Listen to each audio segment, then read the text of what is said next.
Eh bien, alors que nous terminons cette année 2021, nous allons la terminer en force. Nous allons terminer par une parole que Dieu m'a donnée pour vous. Ce mot est très simple. C'est la grâce pour vous, la grâce pour vous. Nous allons marcher dans la plénitude de la grâce de Dieu, et ces derniers jours de cette année, nous allons marcher dans la plénitude de la grâce de Dieu, jusqu'à la nouvelle année. La grâce pour vous, peu importe ce qui vient contre vous, la grâce vient à vous. Peu importe qui a été contre vous, la grâce vient à vous, peu importe les armes qui ont été formées contre vous, la grâce vient à vous. Peu importe ce que votre corps fait, la grâce vient à vous. Dans votre corps, physiquement, la grâce vient à vous. Dans votre esprit, émotionnellement, la grâce vient à vous, dans votre cœur. La grâce vient à vous dans vos familles. La grâce vient à vous, de toutes les directions et de toutes les manières, au nom de Jésus. Et comme je partage cette parole pour vous, et cette parole pour vous sur la grâce pour vous, j'ai trouvé un acronyme pour la grâce. En fait, j'ai trouvé 7 acronymes pour ce mot. Je vais donc vous donner ces 7 définitions ou ces 7 acronymes du mot grâce, très simplement. Et j'espère que cela vous touche vraiment comme cela m'a touché. Grâce, RACE. Cela commence par les richesses de Dieu aux dépens du Christ.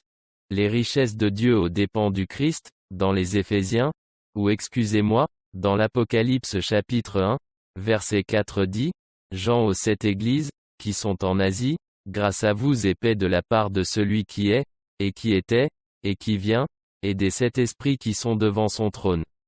Maintenant, il dit la grâce pour vous, et remarquez ce qui se passe après cela, la grâce pour vous et ce qui suit la grâce, la paix. Mon garçon, si vous manquez de paix dans votre vie en ce moment, nous traversons une fête, nous l'excitation de Noël et puis parfois le jour suivant la tristesse de Noël. Mais je suis sûr que vous n'êtes pas triste par rapport à hier, mais si vous l'êtes, Dieu va vous élever et vous relever, et vous allez vivre les meilleurs jours de votre vie. La paix découle toujours de la compréhension de la grâce de Dieu, la grâce envers vous, et ensuite la paix découle, la grâce envers vous, et ensuite la guérison découle, la grâce envers vous et la sagesse découle, la grâce envers vous et la confiance découle, dans tous les domaines de votre vie. La grâce pour vous. La grâce, la première définition, les richesses de Dieu aux dépens du Christ, RACE.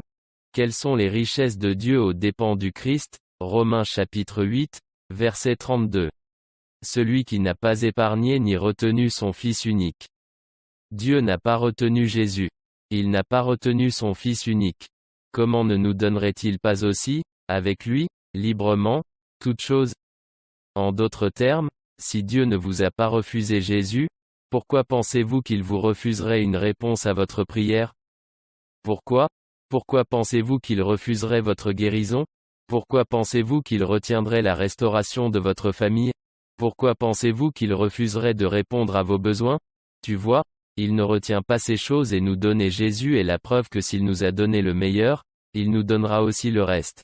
S'il nous a donné le meilleur, Jésus est la meilleure chose de l'univers. S'il n'a pas retenu, ce qui lui est le plus cher, pourquoi retiendrait-il? Le temps dont vous avez besoin, les finances dont vous avez besoin, le travail dont vous avez besoin, les dont vous avez besoin, l'église dont vous avez besoin, la famille dont vous avez besoin? Pourquoi aurait-il caché l'une de ces choses? Il ne l'a pas fait, car il n'a pas retenu la meilleure chose de l'univers, son Fils. Les richesses de Dieu aux dépens du Christ.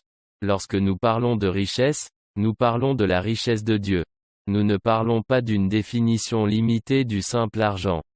Ce n'est vraiment pas ce dont nous parlons ici dans ce verset, et ce dont Dieu parle dans ce verset. Il parle de tout, de toutes les choses, si librement qu'il nous donnera toutes les choses, donc cela peut inclure l'argent, mais c'est tellement plus large que cela. Et j'aimerais que les chrétiens comprennent que ce que Jésus a payé, dans son œuvre achevée sur la croix, couvre tout ce dont vous avez besoin dans cette vie. Si sa grâce ne le couvre pas, si son œuvre achevée ne le fournit pas, vous n'en avez pas besoin. Si son œuvre achevée ne le prévoit pas, c'est que vous n'en avez vraiment pas besoin. Car son œuvre achevée pourvoit à tout ce dont vous aurez jamais besoin, maintenant et pour l'éternité. La richesse de Dieu aux dépens du Christ. Un autre verset sur ce sujet et nous allons passer au numéro 2, Romains chapitre 5, Verset 17 à la fin de ce verset et bien sûr, par la transgression d'un homme nous sommes tous devenus pécheurs, et par l'obéissance d'un homme, nous sommes tous devenus justes. Et il dit par l'abondance de la grâce à la fin de ce verset, par l'abondance de la grâce et le don de la justice, nous régnons dans la vie par le seul Jésus-Christ, par l'abondance de la grâce et le don de la justice, nous régnons. Eh bien, une petite blague ou histoire sur l'abondance de la grâce. Je vous raconte quand je vous parle du type qui rentrait chez lui en voiture un jour après le travail et qui a oublié que c'était l'anniversaire de ça, alors il s'arrête au centre commercial et entre dans le magasin de jouets. Sa jeune fille va voir le manager et lui demande combien coûte cette poupée Barbie, et le manager a dit, lequel? Nous avons un Barbie va à la plage, 19,95 $. Nous avons un Barbie va à la fête, 19,95 $. Nous avons une Barbie va faire du shopping, 19,95 $. Nous avons une Barbie qui va en boîte de nuit, 19,95 $. Nous avons une Barbie qui va à la gym, 19,95 $. Nous avons Barbie, qui est divorcée, Barbie divorcée, 475,99 $. L'homme l'a regardé, 475,99 $. Pourquoi tout? Pourquoi la Barbie divorcée coûte 475,99 $? Toutes les autres Barbies sont à 19,99 $. Le manager le regarde et lui dit, c'est facile, parce que la Barbie divorcée vient avec le chat de Ken, le chien de Ken, la maison de Ken, les meubles de Ken, la voiture de Ken. La Barbie divorcée vient avec toutes les affaires de Ken. Laissez-moi vous encourager sur ce que l'abondance à travers cette blague idiote. L'abondance signifie que vous obtenez tout ce que Dieu a, tout ce qui est à lui est à vous. Le frère du fils prodigue a dit, comment as-tu pu gaspiller ton argent pour ça? Ton fils, qui a dépensé tout ce qu'il avait et gaspillé tout ton argent, et tu n'as jamais fait cela pour moi, tu ne m'as jamais donné de fête, tu n'as jamais tué le veau gras pour moi.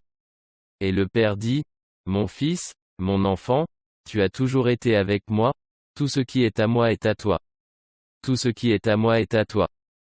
Le père disait que tout ce qu'il avait appartenait à ses fils, vous savez, tout ce que Dieu a nous appartient. Nous n'avons pas besoin de divorcer à voir ces choses, comme une Barbie, mais en fait, nous sommes divorcés du diable et nous sommes unis à Jésus. Et en étant unis à lui, nous avons l'abondance de la grâce, et le don de la justice. La grâce, la richesse de Dieu aux dépens du Christ. Nous pourrions aussi bien passer directement au numéro 2 ici, puisque c'est dans le même verset, par l'abondance de la grâce et le don de la justice, nous régnons dans la vie. Nous avons donc maintenant la justice de Dieu aux dépens du Christ. Nous avons donc les richesses de Dieu aux dépens du Christ. La justice de Dieu aux dépens du Christ. Dans la deuxième partie du chapitre 5 des Corinthiens, verset 21. Il est dit que Jésus lui-même, Dieu qui n'a pas connu le péché, Jésus qui n'a pas connu le péché, a été fait péché pour nous sur la croix. Celui qui n'a pas connu le péché a été fait péché pour nous, afin que nous devenions la justice de Dieu. Savez-vous qu'il n'y a rien que vous puissiez faire pour devenir juste? Il n'y a rien que vous puissiez faire pour devenir plus vertueux. Il n'y a rien que vous puissiez faire pour mériter la justice, qui signifie simplement être en règle avec Dieu et avoir les droits de Dieu, être en règle avec Dieu et avoir les droits de Dieu ou les droits familiaux de Dieu, en tant que votre Père céleste. La justice signifie que nous nous tenons devant Dieu comme des justes. Il nous voit comme il voit Jésus. La justice de Dieu, c'est un don. Le don de la justice est que, Dieu ne se détournera jamais de vous maintenant, vous n'essayez pas de gagner sa faveur. C'est un don, le don de la droiture. Cela signifie littéralement que nous pouvons nous tenir devant Dieu à tout moment, sans que Dieu fasse référence à notre péché. Il ne fera jamais référence à votre péché, car il l'a effacé. Il ne vous considérera jamais comme la personne que vous étiez auparavant, car il vous a fait naître de nouveau. Et vous êtes maintenant la justice de Dieu, et le fait d'être la justice de Dieu vous donne le droit de prier et de voir vos cadeaux. Elle vous donne le droit de vous relever lorsque vous tombez, elle vous donne le droit d'avoir la faveur qui vous entoure comme un bouclier. Il y a tellement d'avantages à être la justice de Dieu. La grâce est donc la justice de Dieu aux dépens du Christ. J'espère que tu mettras la main là-dessus. La richesse de Dieu aux dépens du Christ. La justice de Dieu aux dépens du Christ. De nombreuses personnes m'ont demandé si je perdais ma justice. Vous ne pouvez pas perdre votre car vous êtes devenu la justice de Dieu. Ce n'est pas quelque chose que vous obtenez, donc ce n'est pas quelque chose que vous pouvez perdre. Et si je fais ceci, que j'échoue ici, que je tombe là et que je pêche ici? Eh bien, cela peut avoir quelques conséquences, mais cela n'a rien à voir avec votre droiture. Rien ne change le fait que vous êtes maintenant la justice de Dieu. Dieu ne regarde pas votre passé. Il l'a lavé. S'il l'a lavé, il n'y a nulle part où la trouver. S'il l'a lavé, elle n'existe plus. Voilà ce que signifie être la justice de Dieu, se tenir devant lui sans culpabilité, sans crainte, sans condamnation, sans honte, être capable de se tenir devant le diable et de parler avec autorité au diable. Et il fuira parce que vous êtes la justice de Dieu. Donc les richesses de Dieu aux dépens du Christ. La grâce et la justice de Dieu, aux dépens du Christ. Et troisièmement, la grâce et la rédemption de Dieu aux dépens du Christ. Je veux que vous réfléchissiez à ce mot, rédemption. C'est racheter quelque chose, être racheté. Dans Galates, chapitre 3, verset 13, il est dit de manière si poignante et si claire que le Christ nous a rachetés de la malédiction de la loi. Beaucoup de gens lisent dans l'Ancien Testament, si vous n'obéissez pas à tout ce qui est écrit ici, cette malédiction viendra sur vous, et malédiction viendra sur vous, et cette malédiction viendra sur vous. Et c'est vrai, elle viendra sur vous sous la loi. Mais la Bible dit que le Christ nous a rachetés de la malédiction de la loi. Il est devenu pour nous une malédiction, car celui qui est pendu à un arbre est maudit. Ainsi, lorsque Jésus s'est accroché à l'arbre, il nous a rachetés. Il est devenu notre rédemption, le Christ nous a rachetés. Il nous a rachetés de la malédiction. Nous a rachetés et a dit, cette malédiction n'a plus de sur vous. Il a inversé la malédiction. Nous avons maintenant le verset 14, afin que la bénédiction d'Abraham parvienne aux païens, par la foi en l'Esprit de Dieu. Le Christ nous a rachetés de la malédiction de la loi. La malédiction de l'échec, la malédiction de la maladie, la des problèmes familiaux, la malédiction problèmes émotionnels, la malédiction des problèmes financiers, toutes ces choses sont sous la malédiction. Nous avons été rachetés de la malédiction de la loi afin que la bénédiction d'Abraham vienne sur chacun de nous par Jésus-Christ. Et comment Abraham a-t-il été béni? La Genèse, chapitre 24, verset 1, dit, « Et Abraham fut béni de toutes les manières. » Dieu a béni Abraham de toutes les manières, de toutes les façons. Cela son corps? De toutes les manières. Cela inclut-il sa santé? Dans tous les sens du terme. Cela inclut-il ses finances? Dans tous les sens du terme. Cela inclut-il sa famille? Dans tous les sens du terme. Est-ce que cela inclut sa maison? Dans tous les sens du terme. Est-ce que cela inclut son entreprise? Dans tous les sens du terme. Cela inclut-il son travail? Dans tous les sens du terme. Il a dit qu'Abraham était béni dans les choses. Dieu a béni Abraham en toutes choses, tout est assez définitif là. Tout est assez absolu là-bas. Et le Christ nous a rachetés de la malédiction de la loi. Toutes les malédictions sont brisées à cause de la croix et toutes les bénédictions sont à vous maintenant à cause de la croix. Wow! Il est notre rédemption, la rédemption de Dieu aux dépens du Christ. Alors, qu'avons-nous appris jusqu'à présent? Très rapidement, la grâce et la richesse de Dieu aux dépens du Christ. GRACE. La grâce et la justice de Dieu aux dépens du Christ. Troisièmement, la grâce et la rédemption de Dieu aux dépens du Christ. Et numéro 4, la grâce et la restauration de Dieu aux dépens du Christ. La restauration de Dieu aux dépens du Christ. Je veux que vous terminiez cette année et que vous entriez dans la nouvelle année en vous attendant à restauration de Dieu dans votre vie aux frais du Christ, parce que par sa mort sur la croix, il a payé pour que nous ayons accès aux richesses de Dieu à ses frais, à la justice de Dieu à ses frais, à la rédemption de Dieu à ses frais, et à la restauration de Dieu aux frais du Christ, aux frais de Jésus-Christ. Pensez-y. Il a payé pour que vous ayez la restauration. La Bible parle de la façon dont Dieu va restaurer nos cœurs, quand ils sont brisés. Il restaurera nos corps, quand ils sont malades. Il restaurera nos finances, quand elles ont été dévorées. Il restaurera famille, quand elle a été divisée. Il va restaurer notre âme, Psaume 23, le Seigneur va restaurer mon âme, non? Il restaurera les finances, au chapitre 15 de Luc. Il restaurera les membres de la famille, au chapitre 15 de Luc. Il restaurera vos biens, au chapitre 15 de Luc. Toutes ces choses font partie de la restauration par Dieu de votre vie et dans votre vie. Pensez-y. Il a dit, « Je restaurerai ta santé sous toi », Jérémie 30 verset 17. Tu vois, tout ce que Dieu promet, même si c'est dans l'Ancien Testament, tout ce qui est promis, nous appartient à cause de la nouvelle alliance. Nous appartient, même si la bénédiction de la restauration de votre santé est écrite dans Jérémie, elle s'applique à nous sous la nouvelle alliance parce que Jésus l'a achetée pour nous. Et Jésus nous donne le pouvoir de faire l'expérience de cette restauration. C'est un beau cadeau. La grâce de Dieu, la restauration de Dieu aux dépens du Christ. Y a-t-il quelque chose de brisé, de blessé ou d'endommagé dans votre vie qui a besoin d'être restauré? Alors invoquez son nom, demandez-lui, « Jésus merci. Qu'à tes frais, j'ai accès à la restauration dans ma famille.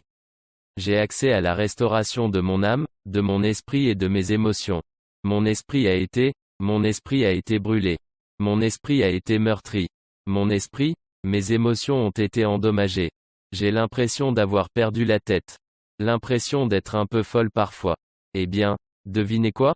Dieu vous a donné le don de la restauration aux frais du Christ, votre esprit va être restauré. Vos finances qui ont été perdues, que ce soit à cause de Covid, que ce soit à cause d'une mauvaise décision que vous avez prise, que ce soit à cause de ce que le diable a essayé de planifier contre vous, Dieu va tout restaurer. La Bible dit que si le voleur est retrouvé, il doit rembourser au septuple. Vous savez, tout ce qui vous a été volé, vous ne devez pas vous attendre à ce que cela vous revienne, quel que soit le temps, l'argent, la famille, les personnes qui vous ont été enlevées. Je prie pour que vous saisissiez cela, qu'au prix du Christ, nous avons le droit à la restauration par Dieu de toutes ces choses. Pas seulement ce que nous avons perdu, nous l'obtenons. Nous le récupérons. Tout ce que nous avons perdu, nous le récupérons au 7e degré. Certains endroits dans la Bible disent 30 fois, 60 fois, et 100 fois. Il n'y a pas de limite à ce que Dieu peut restaurer dans votre vie. Il n'y a pas de limite à ce que Dieu peut faire dans votre vie. Qu'est-ce qui a besoin d'être restauré dans votre vie en ce moment? Priez simplement ceci. J'ai encore quelque chose et nous allons terminer, mais priez simplement ceci et dites, Père Céleste, juste là où vous êtes, dites simplement, Père Céleste, merci. Cette grâce vient à moi. Que j'ai la grâce de Dieu. Et je grandis dans la grâce de Dieu. Et j'ai le droit et l'accès à la grâce de Dieu. Seigneur, je reçois ta restauration aux frais du Christ. Père, je te remercie. Priez juste ce Père. Je te remercie de restaurer mes finances. Père, je te remercie de restaurer ma santé. Père, je te remercie de restaurer ma famille. Père, je te remercie de restaurer mon esprit. Père, je te remercie de restaurer mes relations. Merci, Père, de restaurer mes rêves. Mes rêves brisés restaurés, mon cœur brisé restauré, mon corps malade restauré, mes finances brisées restaurées, au nom de Jésus, Amen. Vous avez tous les droits que j'ai. Nous avons les mêmes droits à cause de Jésus, à cause de la grâce, la richesse de Dieu aux dépens du Christ, la justice de Dieu aux dépens du Christ, la rédemption de Dieu aux dépens du Christ. La restauration de Dieu aux dépens du numéro 5, nous avons la royauté de Dieu aux dépens du Christ. La royauté de Dieu. La Bible dit que nous régnons dans la vie. Nous avons revu ce verset dans Romains 5h17. Nous régnons dans la vie. Et que dire d'Éphésiens, chapitre 2 versets 5 et 6? Alors que nous étions morts dans nos offenses, Dieu nous a fait vivre avec le Christ, par la grâce nous avons été sauvés et il nous a fait asseoir, nous a ressuscités et nous a fait asseoir avec lui dans les lieux célestes. Il nous a fait asseoir avec le Christ dans les lieux célestes. Nous sommes assis ensemble dans les lieux célestes en Jésus-Christ. Oh, c'est de la restauration. Excusez-moi, c'est la royauté. Vous avez la royauté divine qui coule dans vos veines. Dans l'Apocalypse, chapitre 1, verset 5. Vous savez ce qui est dit là, à lui, Allah, de Jésus-Christ, le témoin fidèle, le premier-né d'entre les morts, le chef des rois de la terre, à lui qui nous a aimés et nous a lavés de nos péchés dans son propre sang et a fait de nous des rois et des prêtres. Il a fait de nous des rois et des prêtres. C'est la royauté. C'est la royauté de Dieu aux dépens du Christ. Par son sang, tu as été fait roi, tu as été fait prêtre. Que font les rois? Ils gouvernent. Que font les rois? Ils possèdent leur héritage. Ils dirigent leur pays. Ils dirigent leur monde d'influence. Vous n'êtes pas créé pour être dirigé par la vie. Vous êtes créé pour la dominer. Vous n'avez pas été créés inférieurs au diable, vous dominez et régnez sur le diable. Vous êtes un roi dont Jésus est le roi, il est le roi des rois. Et vous et moi sommes les rois dont il est le roi. Nous sommes élevés avec lui, assis avec lui, et nous sommes maintenant ses enfants royaux. Nous sommes ses princes et princesses. Quel cadeau puissant!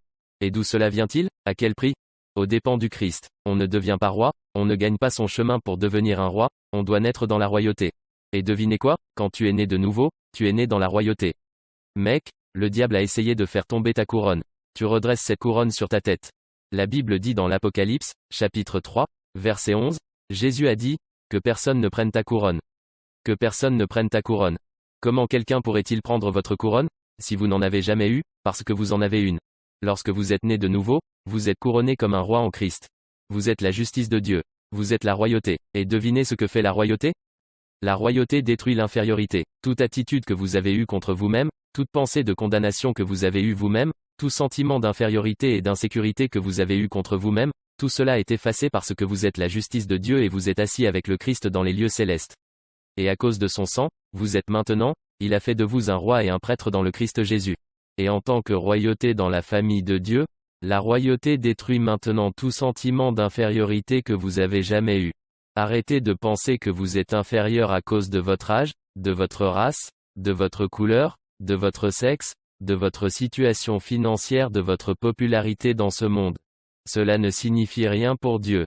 Ce qui importe à Dieu, c'est que vous compreniez que vous, notre marche dans la royauté divine à cause du sang de Jésus, aux frais du Christ.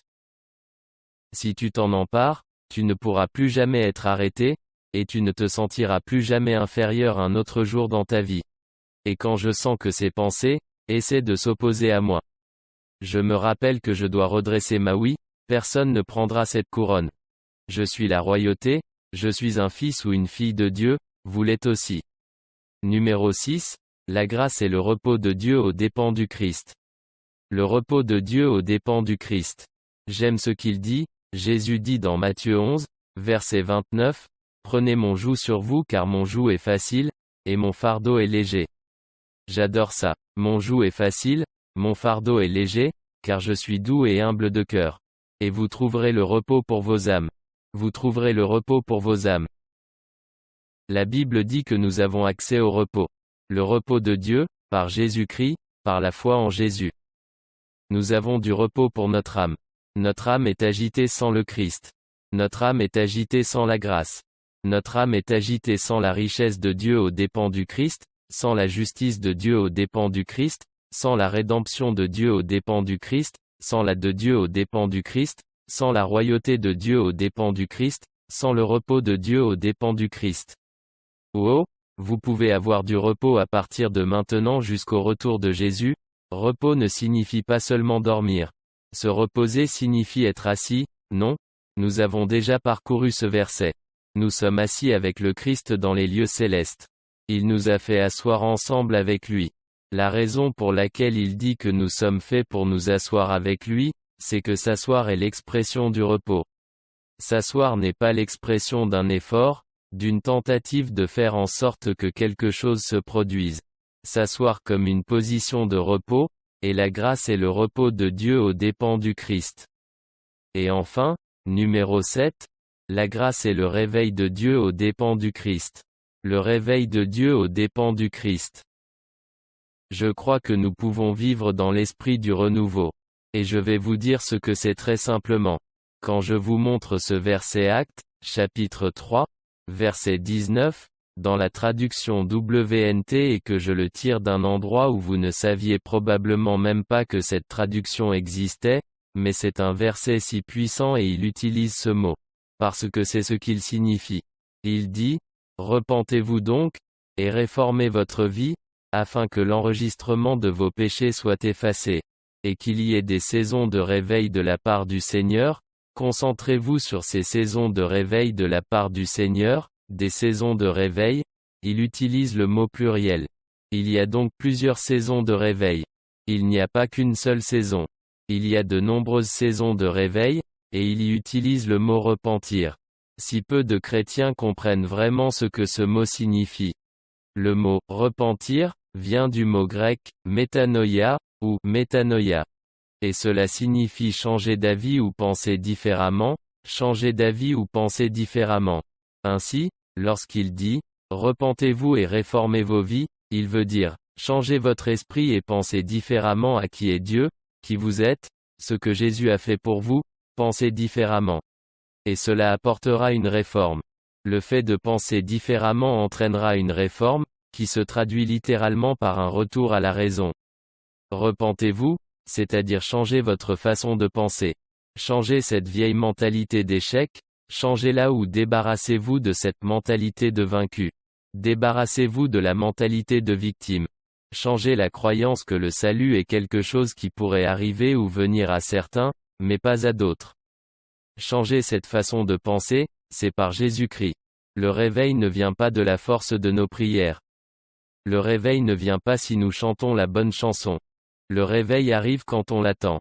Et lorsque nous changeons notre façon de penser, au lieu de nous attendre à moins, nous nous attendons à plus, au lieu de nous attendre à une saison attendons une saison de renouveau, au lieu de nous attendre à ce que les choses empirent, attendons une saison où les choses s'améliorent.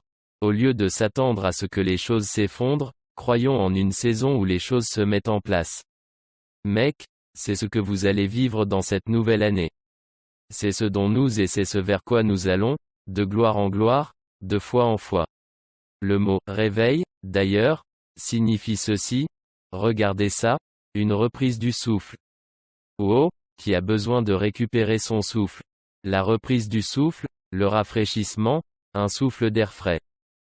Ce mot a aussi été traduit littéralement, faisant retrouver à quelqu'un un état de joie et d'encouragement après un temps d'anxiété et de trouble. Oh, qui veut du réveil maintenant, quand vous comprenez la définition de celui-ci, le réveil n'est pas Dieu pointant tous vos péchés. Le réveil, c'est retrouver l'état de joie. Un encouragement, après une période d'anxiété et de difficulté. Mec, nous avons eu, ces 2 dernières années ont été une période d'anxiété et de trouble et de renouveau. Dieu nous donne le réveil, comme il nous donne l'encouragement, au lieu de l'anxiété. De l'encouragement, au lieu de l'inquiétude. La récupération de notre souffle, au lieu d'être essoufflé. La récupération et la restauration de toutes ces choses. La reprise du souffle, un souffle d'air frais, il y a un air frais et un vent frais qui arrivent dans votre vie. C'est le réveil qui est venu et qui vient au frais du Christ. Nous y avons droit. Pas parce que nous avons continué à prier année après année. Nous y avons droit parce que c'est la renaissance de Dieu aux dépens du Christ. La grâce, voilà, vous l'avez. Les 7 visages de la grâce. Attendez-vous à les voir, ils sont tous au frais du Christ, pas au nôtre. C'est ce qui en fait la grâce. Amen. L'amour et la faveur gratuits et non mérités de Dieu. Et toutes ces choses, du début à la fin, la richesse de Dieu, la justice de Dieu, la rédemption de Dieu, la restauration de Dieu, la royauté de Dieu, le repos de Dieu, le renouveau de Dieu. Maintenant, je veux prier pour tout le monde, mais avant de le faire, je veux prier pour tous ceux qui regardent, qui disent, je ne suis même pas né de nouveau, je ne peux pas vivre tout cela. Mais vous pouvez faire l'expérience de tout cela, au moment où vous acceptez Jésus-Christ comme votre sauveur, c'est la grâce de Dieu. La Bible dit que c'est un don. La Bible dit que c'est gratuit. La Bible dit que c'est par la grâce que nous sommes sauvés, par la foi, non de nous-mêmes, mais c'est le don gratuit de Dieu. Ce n'est pas le résultat des œuvres, afin que personne ne se vante. C'est un don que Dieu veut vous faire. Et ce don, il ne le reprendra jamais. On l'appelle le don du salut. Priez simplement cette prière, si vous voulez être sûr d'être sauvé, d'être sûr d'aller au ciel.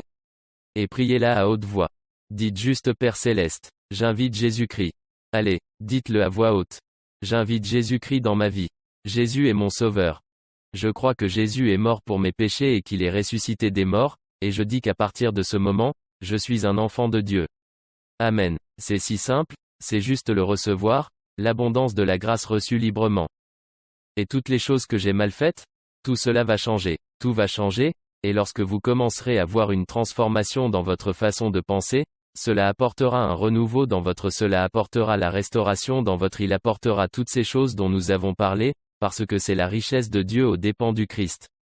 Et pour tout le monde, je prie simplement pour la restauration dont vous avez besoin en ce moment.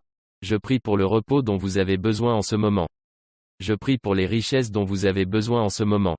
Je prie pour la restauration dont vous avez besoin en ce moment. Et je prie pour un renouveau pour nous tous. Nous en avons tout besoin, ravivés par le souffle de Dieu, ravivés par le but de Dieu, ravivés par la passion de Dieu, ravivés par cet amour brûlant pour Jésus à cause de son amour brûlant pour nous et de son amour brûlant pour vous au nom de Jésus, nous le recevons parce que c'est aux frais du Christ. Amen. Maintenant, avant de conclure, avant de quitter, je veux juste vous rappeler une dernière fois avant la fin de l'année, au moins une dernière fois, face à face comme ici, et l'un de nos services, que nous avons l'occasion à la fin de cette année de faire en sorte que notre don vaille le double, notre don final de 2021. Il va être jumelé. Quelques membres de notre Église, dont je vous ai parlé la semaine dernière, sont venus nous dire qu'ils voulaient donner cette somme d'argent en contrepartie d'une promesse de don. Nous allons donc égaler le don de chaque personne, dollar par dollar. Donc, si donner 25 $, cela vaut vraiment 50. Si vous donnez 50, ça vaut vraiment 100. Si vous donnez 1000, cela vaut vraiment 2000 et vous pouvez faire le calcul mieux que moi, j'en suis sûr. Mais profitons de l'opportunité de fin d'année qui nous est offerte pour pouvoir faire notre dernier don déductible des impôts en 2021. Faisons en sorte que cela compte pour le royaume de Dieu, qui, soit dit en passant, va aux pauvres, aux missions, à l'aide aux gens dans des endroits où ils ne peuvent pas s'aider eux-mêmes. Nous avons été bénis d'être une bénédiction. Nous avons déjà donné de l'aide financière, des cadeaux de Noël, des repas à des enfants dans le monde entier, plus d'1 millier au Pérou, au Guatemala, en Ukraine, en Inde, en Turquie, en Italie, même dans notre ville de Chicago, partout où nous avons des missions et des ministères, nous avons la chance de donner et d'être une bénédiction. Toutes ces précieuses familles, ces précieux enfants qui ne l'ont pas, qui n'ont pas eu accès à un Noël sans que quelqu'un fasse quelque chose pour eux. Nous pouvons être ce quelqu'un et nous sommes bénis d'être une bénédiction. Amen. Et lorsque nous donnons aux pauvres, la Bible dit que nous prêtons au Seigneur et que le Seigneur remboursera. Je vais donc vous demander d'oser donner votre meilleur cadeau final de 2021. Peut-être avez-vous des actions que vous aimeriez donner en cadeau où les gens donnent parfois des bijoux, ils donnent de l'argent, ils donnent des investissements, tout ce que le met sur votre cœur. Je veux juste vous laisser faire confiance à Dieu, et je fais confiance à Dieu, pour que vous suiviez l'Esprit Saint et la paix de Dieu. Et je veux juste vous remercier en ce dernier dimanche de 2021. Merci d'être resté avec moi tout ce temps. Merci de me faire confiance pour être votre pasteur. Merci de vous être connecté avec moi et d'être resté avec moi, au cours de ces 2 dernières années. Et merci de laisser votre cœur battre avec ce que le cœur de Jésus bat, son cœur bat pour les âmes, pour son Église et pour les pauvres. Et c'est pour cela que notre cœur bat. Cette année, en entrant dans la année, je veux voir plus de gens sauvés, je veux voir l'Église glorieuse, et je veux voir notre Église être un centre de guérison, un centre pour guérir les à l'intérieur et à l'extérieur et aider les pauvres, comme jamais auparavant. C'est ce qui est sur le cœur de Dieu. C'est ce qui est sur mon cœur. Merci d'avoir permis qu'elle soit aussi sur votre cœur. Je vous aime et j'ai hâte de vous voir à notre prochain service. Et je bénis ces derniers jours de 2021, et il y aura une bénédiction encore plus grande, esprit, âme et corps en 2022 pour vous. Je t'aime, Dieu vous